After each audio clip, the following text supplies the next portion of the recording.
Y en este ADN científico vamos a darle la bienvenida a Andrés Malamud, que es investigador de la Universidad de Lisboa, politólogo, y vamos a conocer mucho sobre la realidad político-social de Argentina y del resto de Latinoamérica. ¿Qué tal, Andrés? Bienvenido a Ventana a la Ciencia, un gusto.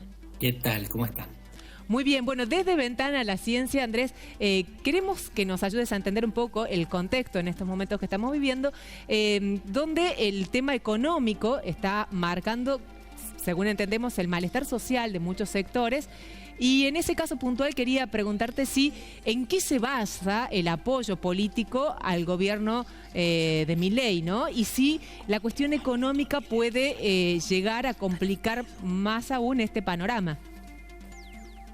El apoyo a Milei se basa parcialmente en la desinflación y sobre todo en las expectativas. La desinflación es la reducción de la inflación, no es la inflación negativa. Y las expectativas son aquellas que el 70% de los argentinos conserva, en que el futuro es mejor que el presente. La mayoría de los argentinos piensa que el presente es horrible, pero esa misma mayoría piensa que el futuro es mejor y le adjudica a Milei responsabilidad por esa esperanza. En esa fe se basa el gobierno. La fe en el gobierno, digamos, teniendo en cuenta el rumbo de estos meses que ha tenido el gobierno y teniendo en cuenta puntualmente el desempleo, la desinversión, muchos lugares que han cerrado. Acá en Tucumán, particularmente, muchos puestos de trabajo se han perdido. ¿Qué hablar de la administración pública? Esto tiende a agravarse, digamos, hay como una especie de plazo en tiempo de tolerancia a este gobierno, según lo entendés vos. No se sabe. La gran pregunta que se hacen los politólogos hace muchos años es ¿cuánta pobreza resiste la democracia? Y la respuesta es mucha, porque no depende solamente de lo que se siente en el presente, sino de lo que se espera para el futuro. Y Milei viene anticipando ese tiempo que espera una pobreza del 60%, que es monumental. Y con esa pobreza del 60%, los argentinos piensan que esta vez el sacrificio vale la pena. Por ahora, lo que nosotros sabemos es que los estallidos sociales no se ven venir. Puede ser que en algún momento la gente diga basta. Hace una semana los mercados demostraron un cierto cansancio. Cuando el Congreso votó en Cámara de Diputados una ley para aumentar las jubilaciones, desafiando el equilibrio fiscal del Poder Ejecutivo, cayeron las acciones argentinas. Subió el riesgo país. La gente tiene más paciencia que los mercados. Lo que estamos viendo hasta ahora es que le entregaron un cheque a Milei y están esperando cobrar. No tienen apuro, tienen paciencia.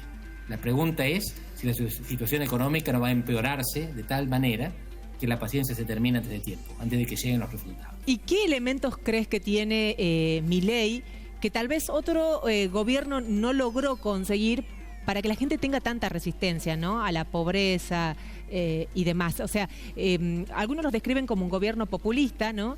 Y por otro lado, bueno, es como que despierta esta cuestión del amor y odio, ¿no? ¿Vos qué notás que tiene él? Porque tal vez a otro gobierno, recordemos el gobierno de Macri, digamos, es como que a los pequeños ajustes ya la gente como que empezó a tirarle y a cortarle esta cuerda de confianza, ¿no? Y acá da la sensación que está más laxa esa cuerda y que como si hubiera un respaldo, aunque pasen cosas peores. Milei tiene dos elementos que no siempre se encontraron en los presidentes anteriores. Tiene convicción y autenticidad. Milei no es millonario. Macri sí, y Cristina también. Esa autenticidad, el hecho de que la gente lo sienta como alguien del pueblo, como alguien parecido, como alguien que es como ellos, le permite a él pedirle a ellos paciencia, pedir a la gente que aguante. Porque él es uno más, que se está aguantando. Todo lo que le hizo la casta, el establishment político, los que gobernaron hasta ahora, se lo aguantó durante toda la vida. Y por lo tanto él, que es uno de ellos, ahora les va a dar respuesta. Y pero ¿quién menos dice, Andrés, que él no es uno más de la casta? ¿Según quién? ¿O según las operaciones de prensa él no es uno más de la casta? Porque digo, también es un empresario de muy buen pasar, digamos. ¿Qué lo haría que no sea de la casta su discurso? No es un empresario, era un economista que trabajaba por una empresa. La gente hasta ahora lo que piensa es que Milei es diferente a la casta. La casta es el establishment político que nos trajo hasta acá. Milei es la persona que promete sacarnos. Claro, pero la casta sigue beneficiándose, ¿no?, con los acuerdos en el Senado, el aumento de sueldos, digamos. No está gobernando muy diferente a los otros gobiernos en ese aspecto. El aumento en el Senado se votó en el Senado. Claro, pero bueno, siempre hay acuerdos previos, ¿no? Él está pidiendo la ley de base, siempre hay acuerdos que pasan para lograr conseguir objetivos. sin leyes no se gobierna una república. Las leyes se votan en el Congreso. El presidente está en minoría. Si quiere gobernar democráticamente, necesita acordar en el Congreso. En eso se está trabajando en este momento.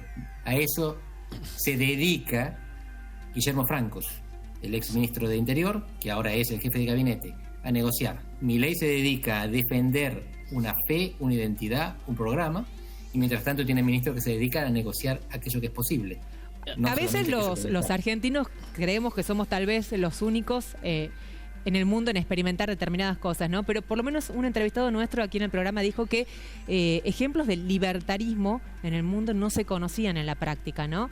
Y te pregunto si esto es una experiencia única en el mundo, lo que está aplicando Milei acá en Argentina, o hay casos muy similares, ¿no?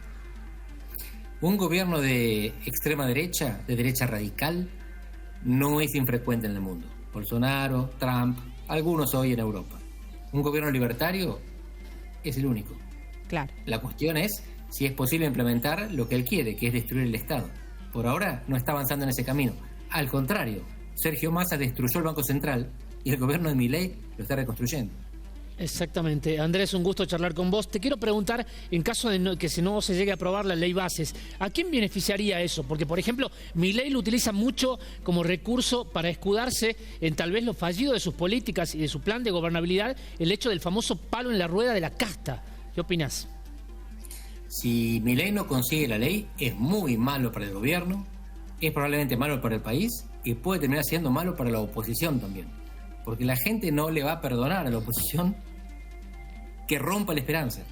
En este momento la gente tiene una esperanza y esto es, desde mi punto de vista, irrelevante lo que yo pienso sobre el gobierno o la ideología de Milei.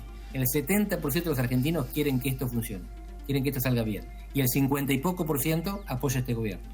Si se va todo al diablo porque los capitales huyen, porque los bonos se derrumban, porque el riesgo país se dispara, entonces la gente va a culpar un poco a Milei por su incompetencia y mucho a la oposición que le trabó la ley en el Congreso. Por eso es muy improbable que no salga. Lo más probable es que salga frankensteineada, claro, que la tuneen tanto que sea difícilmente reconocible, pero que den un símbolo de gobernabilidad, un síntoma, una señal de que se puede acordar, de que se puede legislar en este país. Y en eso, Andrés, te pregunto, ¿qué rol juega hoy, por ejemplo, Cristina Kirchner dentro de esta oposición fragmentada? Siempre se dice que tiene una base de sustentación de casi un núcleo duro del 25%. ¿Puede capitalizar ese descontento de alguna forma, Cristina, teniendo en cuenta que fue el pasado reciente de la Argentina? La provincia más grande del país, la provincia de Buenos Aires, donde está cerca del 40% de los argentinos, está gobernada por Axel Kicillof, un cristinista que sacó el 45% de los votos en primera vuelta. En Buenos Aires se elige en una sola vuelta el gobernador. Así que hay legitimidad en ese lugar para proponer políticas diferentes, en la provincia y en el futuro, no en el país, en el presente. Pero lo que hace el kirchnerismo en este momento está claro, es oposición, nítida y contundente. El que va a definir el futuro de esta ley es el radicalismo. Qué responsabilidad para el radicalismo ahí. Andrés, te pregunto lo que ocurrió este fin de semana en el Parlamento Europeo y esta inclinación hacia la extrema derecha. ¿Es algo que te sorprende o es algo que ya venías viendo venir, digamos? ¿Qué está pasando en el mundo con este retorno a las derechas, no? Es una buena pregunta porque la difusión no siempre es clara. Hay 27 países de la Unión Europea y la llamada extrema derecha ganó en 7 de 27. Y muchos de ellos ya los gobiernan, por ejemplo Italia. Así que la novedad fue Francia, donde la extrema derecha ganó y Macron salió tercero. En Alemania también hubo novedades, porque la extrema derecha salió segunda, pero lejos del primero, que es la democracia cristiana que está gobernando y que va a mantener la presidencia de la Comisión Europea. Es decir, los que van a gobernar Europa en los próximos 5 años son los que la vienen gobernando los últimos 40. Una coalición de demócratas cristianos, que son centro-derecha, con socialdemócratas, con liberales. La novedad la dieron las elecciones en 2 países importantes, Alemania y Francia. Pero no cambió tanto lo que ya venía pasando. Y en el caso de América Latina, ¿hay un descreimiento de los sistemas democráticos y también algún giro hacia la derecha? ¿Cómo estás viendo esto? Hay menor apoyo a la democracia, que sigue siendo el sistema más apoyado. La gente no dejó de ser democrática, no apoya al autoritarismo antes que a la democracia, pero está defraudada, está frustrada. Hay desilusión, o como dicen algunos, desencanto democrático. Pero no es un giro a la derecha lo que estamos viendo. En general, en México acaba de arrasar la izquierda, sacó más del 60%, sí. Claudia Sheinbaum, la candidata del presidente AMLO. En general lo que estábamos viendo es que la gente votaba a la oposición. En México se dio un caso diferente, como en El Salvador. Ratificaron los oficialismos. Así que lo que estamos viendo es que se está recuperando algo de fe en los partidos gobernantes. Hasta ahora venía pasando lo contrario y de repente se calmaron un poco las cosas. Hay guerras en el resto del mundo, hay guerras en Europa, en África, en Asia. No hay guerra en América Latina.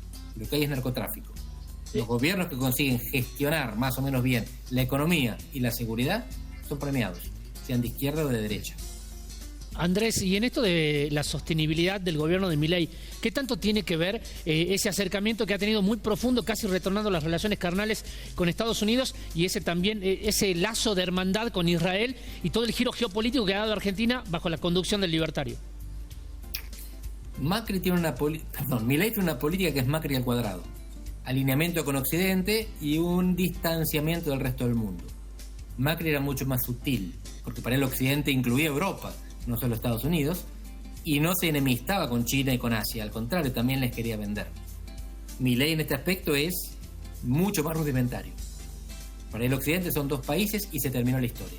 Y es profundamente hostil a aquello que él considera comunistas o colectivistas. Esto no es una buena política exterior. Pero Milei no está haciendo política exterior, está haciendo política internacional, que es otra cosa. Él no está representando a Argentina en el mundo, él está representando al libertarianismo en el mundo, que no es lo mismo. Milei es un libertario que temporariamente ejerce la presidencia de un país, pero su misión en el mundo es divulgar el libertarianismo, no presidir a Argentina. Con esto, Andrés, ¿vos creés que eso es como un gobierno de transición, lo de Milei? ¿Es como un gobierno para acomodar las cosas y no le ves tanto futuro en continuidad? Porque Franco, justamente de quien hablábamos recién, habló de la posibilidad de un nuevo mandato, ¿no? El gobierno de Milei es un gobierno disruptivo, un gobierno que viene a romper, pero no lo estoy interpretando, lo dijo él. Él se declaró a sí mismo como un espía trabajando detrás de las líneas enemigas para destruir al Estado que tanto odia. Como no hay países sin Estado, lo que suponemos es que después de que Milei destruya algunos equilibrios tóxicos y otros no tanto, vendrá una época de reconstrucción. Y él no parece querer ser el encargado de eso. Si él tiene razón y el futuro del mundo es sin Estado, entonces hay Milei para rato. Si él es el único que piensa esto y el resto del mundo se maneja con estados, Argentina tiene que reconstruir el suyo. Entonces habrá una etapa posterior sin Milei. Andrés, pasás mucho tiempo de tu vida en Europa, en Portugal puntualmente. Quiero saber cuál es la visión que tienen en esos países del presidente argentino, puesto que, por ejemplo, tuvo un conflicto ya, muy conocido con el gobierno de España y con su presidente. En el sur de Europa es muy simple. Lo asimilan a Bolsonaro. El país más conocido por acá es Brasil. Bolsonaro fue una figura histórica, es un autoritario, es un bruto, una persona sin sofisticación, es un militar. Milei no es bruto, tiene educación, no es militar y no es necesariamente autoritario, no reivindica la dictadura, reivindica el siglo XIX. Bolsonaro reivindicaba el golpe del 64 en Brasil. Pero acá en Europa no se entiende la diferencia. Por lo tanto, los partidos de ultraderecha lo adoran, son súper minoría, sacaron el 9% en España y el 9% en Portugal. El resto del espectro político lo detesta porque piensa que es Bolsonaro, aunque no lo sea. Y Andrés, estos alineamientos estratégicos que te preguntaba Juan recién de Argentina, con los cambios de gobierno que van variando. En el gobierno anterior, más asimilado al latinoamericanismo y hacia China, y con el gobierno actual, tirado hacia el norte de América. ¿Esto nos convierte como en un país que no tiene como algo serio en política exterior a largo plazo? ¿Cómo ves? ¿O es normal que los países en general se manejen de esta forma? No es normal. Argentina, con Octavio Amorim Neto, que es un politólogo brasileño, hicimos una investigación de 70 años de política exterior en 3 grandes países latinoamericanos: Brasil, México y Argentina. Y Brasil y México son previsibles, incluso cuando cambian de gobierno. Y uno puede predecir su política exterior en función de la relación de poder que tienen con Estados Unidos. Argentina es un país imprevisible. Su política exterior depende no solamente del régimen político, dictadura o democracia, ni del partido político, radicales o peronistas o cambiamistas o mileístas, sino que dentro del mismo partido hay oscilaciones violentas. Dentro del peronismo, por ejemplo, con Menem pro Estados Unidos, con los Kirchner o con Perón más lejanos. Así que fíjense ustedes, Argentina es en política exterior profundamente imprevisible. Y así somos también económicamente. Y un poco peor probablemente. Andrés, te pregunto el tema de las universidades porque me parece que fue una marcha que lo marcó un poco al gobierno.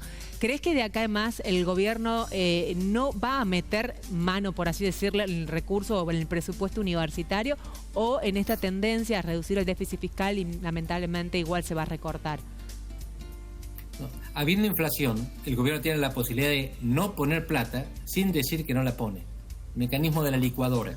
Claro. Manteniendo constante el gasto, lo que hace es gastar cada vez menos, porque la inflación se dispara y el gasto se mantiene estable. Así que es probable que no busque enemistarse nuevamente con aquel que le causó daño. La primera bala que le entró a este gobierno fueron las marchas universitarias. La segunda bala fue el aumento de las jubilaciones en la Cámara de Diputados. Pero, otra vez, que no lo enfrente directamente, que no vaya contra la universidad de manera explícita, no significa que no le licúe los ingresos. Perfecto. Andrés, te agradecemos muchísimo este contacto con nosotros, con Ventana a la Ciencia de Tucumán. La verdad que es súper clara la exposición y un placer haberte tenido en esta comunicación. Por absoluto. Siempre disponible. Muchas gracias. Gracias. Bueno, y así nos acompañaba Andrés Malamud, politólogo, investigador de la Universidad de Lisboa, dándonos un panorama sobre todo lo que es la realidad política de nuestro país. Acompáñenos un poquito más aquí en Ventana a la Ciencia, que ya volvemos. Pausa.